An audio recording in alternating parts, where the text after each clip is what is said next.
The most exciting part of the year for me always starts with draft weekend. It's the beginning of an exciting new year.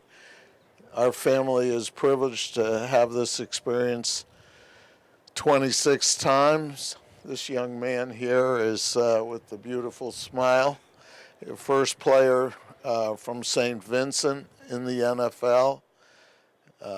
We're so impressed with his background, and there are a lot of nice things coming from Arizona State, but the most important thing to me is I love Neal's last name. It's my dad of blessed memory and my first grandson, all by the name of Harry, so I know good things are going to come from Harry. Go get them. Enjoy. They'll go easy on you. Sounds good. So we'll keep them up here, and we'll allow you guys to ask questions just so you can stay plugged in the boat box here.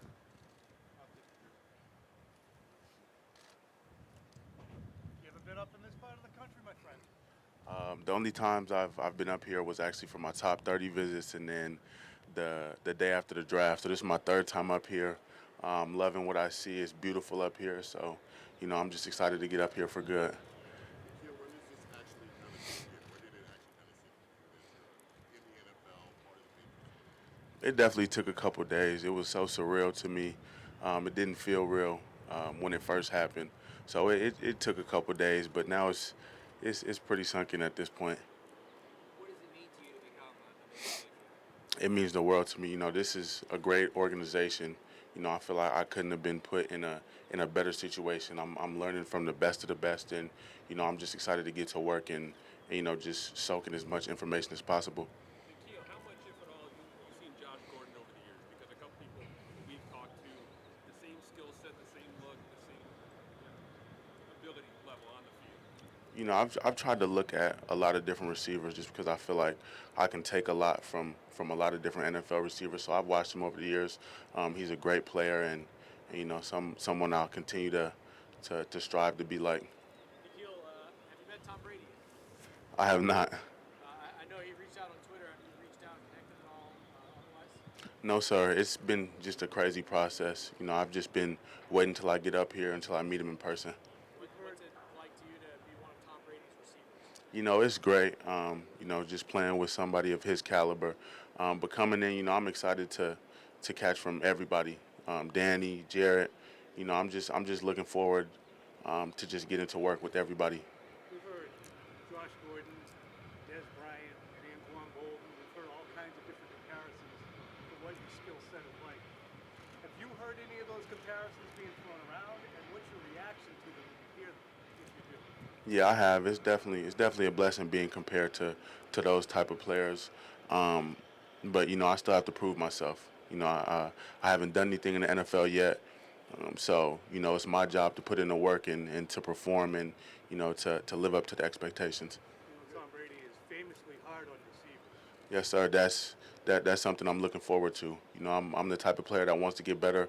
I want to get coached hard. So I'm looking forward to that. How important is your size when it comes to your ability as a wide receiver, your ability to give people a big catch radius, quarterbacks a big catch radius, your ability to kind of box guys out? How important is that to you in terms of your overall skill? It's definitely important, but I try not to lean on that too much. I try to still be finesse at times.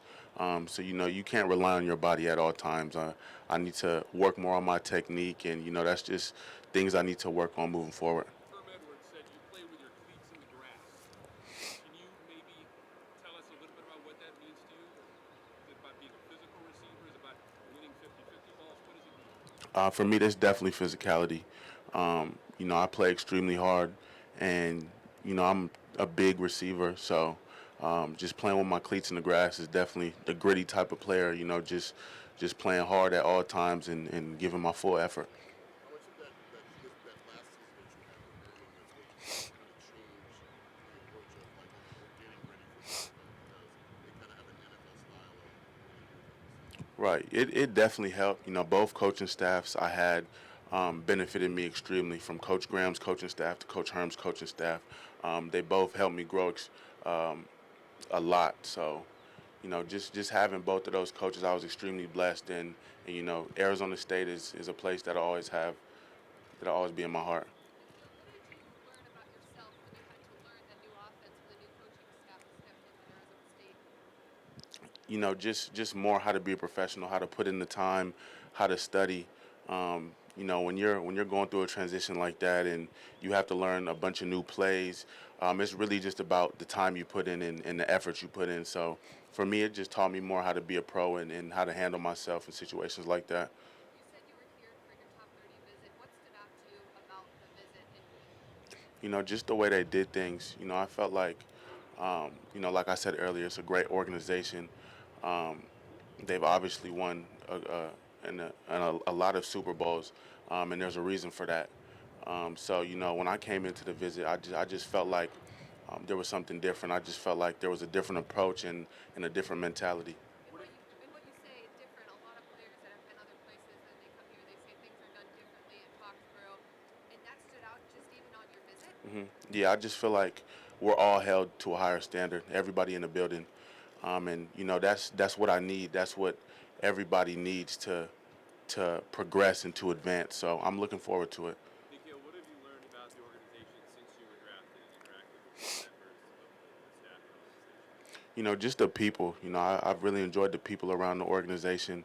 I feel like it's a very family-oriented organization, especially with the fans and everything. So it's been a great experience for me so far. Have you spoken with Christian Sam about the acclimation period? Has he given you any advice? Yeah, I spoke with him a little bit. He's just telling me to do what I've been doing. Just make sure I come in ready to go and ready to get to work. Nikhil, as the top pick, you will get a contract that's significant. What is one thing you'd like to do with that contract? Give back in any way that I can. Definitely help my family, um, help some people on the island. I feel like with this platform I've been given, I feel like it's my duty to do something good with it. God has blessed me to be in this position, so it would be a disservice if I didn't give back and if I didn't show appreciation. So that's my biggest goal. Do you have one thing specifically on your mind relative to the island that you'd like to do? Not anything specific. I'm still trying to figure it out, but I definitely want to help. I feel like there's a lot of talent on the island, and I just feel like it just doesn't get seen. So whatever I can do to help, I'm more than willing to do that. And I haven't really explored it too much just because there's been so much going on. But that's definitely something I want to look into the future.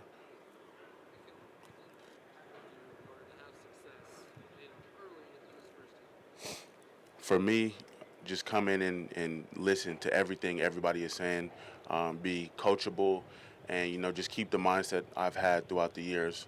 I'm an extremely hard worker, and I feel like if I just keep doing what I'm doing and just take it to a different level, I feel like I'll be okay. Nikhil, you've been on the record speaking about your grandma and how much of a difference she's made in your career. How important has she been in getting you to this point? She's been everything. There's no way I would have been in this position if my grandmother wasn't a part of my life. She's been a great role model.